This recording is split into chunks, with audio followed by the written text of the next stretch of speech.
ایک کالم ہی، اور کالم کی مثال فارمولا فلموں کی سی ہے کہ ایک ہیرو، ایک ہیروئن، ایک ہیرو کا دوست، ایک ہیروئن کی سہیلی، ادھر ہیرو کے والدین اور ادھر ہیروئن کے والدین، اگر بجٹ کم ہو تو کسی ایک کو یتیم کرتا، دو فائٹس، دو ڈانس، دو ہجن کے گانے، دو وصال، کہانی ہو نہ ہو، فلم آگے بڑھانے کے لیے ہیرو یا ہیروئن کے ماں باپ میں سے کسی ایک کو ظالم بنا کر ڈال دو، فلم تیار۔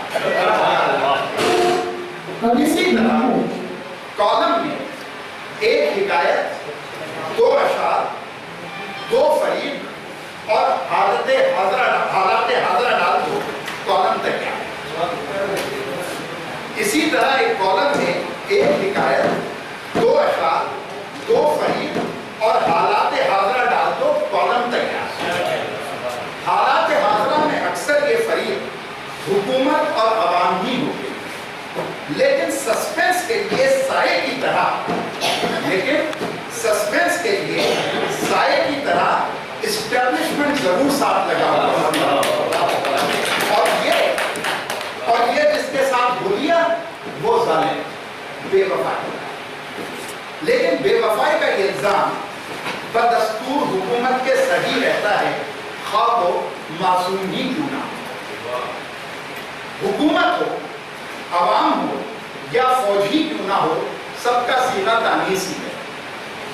مذکر تو بس سپہ سالار،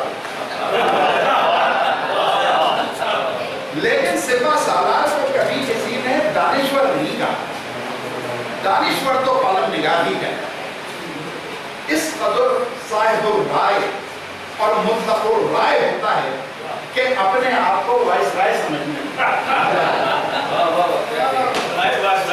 ہے۔ 20ویں صدی کے اوائل میں وائس رائے جیمز فرڈ کی وائس رائے کونسل کے ایک رکن، سر چندر سرکارن نائر انڈیا نیشنل کانگریس کے صدر، کسی تنازع کے باعث مستعفی ہو گئے۔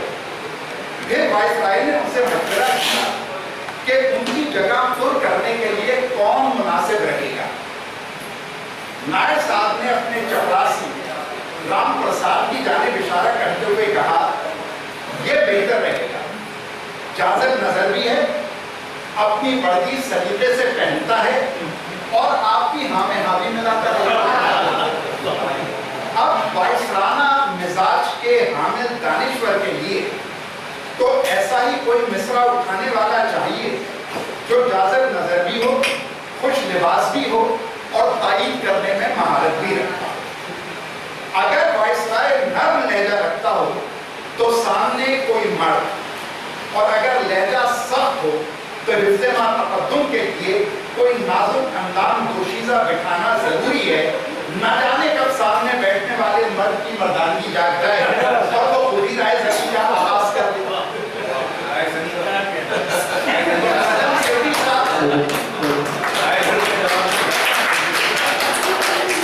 تو نجم سیٹھی صاحب ہوں یا مجیب الرحمن شامی صاحب ہوں تو ایک نازک اندام مرد سے کام چل جاتا ہے، لیکن حسن نثار کا کام ہے کہ شاید مسعود کے لیے کوئی نازک اندام دوشیزہ ہی ہے۔ لیجئے جناب، کالم نگار دانشور ہوئے، صاحب الرائے ہوئے، مطلق الرائے ہوئے، وائس رائے ہوئے، اور ہوتے ہوتے آسمان ٹیلی ویژن کے چمکتے دمکتے ستارے ہو گئے۔ ٹیلی ویژن نے بھی عجیب انقلاب برپا کیا ہے۔ پہلے صحافت صرف اخباروں میں ہوا کرتی تھی اور ایک شریف آدمی ایک وقت میں ایک ہی اخبار کا متحمل ہو سکتا تھا۔ اب جو شریف آدمی کہلاتا تھا، اب وہ ایک کھونٹے سے بندھا نہ تھا۔ کئی ٹیلی ویژن چینلز ایک ساتھ دیکھ رہا ہے۔ یہ چینلز بھی معلومات کا ایک سیلاب لے آئے، لیکن جس طرح سیلاب میں پانی کے ساتھ ساتھ خس و خاشاک، کسی کی چھت اور کسی کی فصل، زندہ اور مردہ موذی جانور اور حشرات الارض سب بہتے چلے آتے ہیں، اسی طرح قارئین و ناظرین صحیح غلط ہر طرح کی خبروں کی زد میں آتے ہیں۔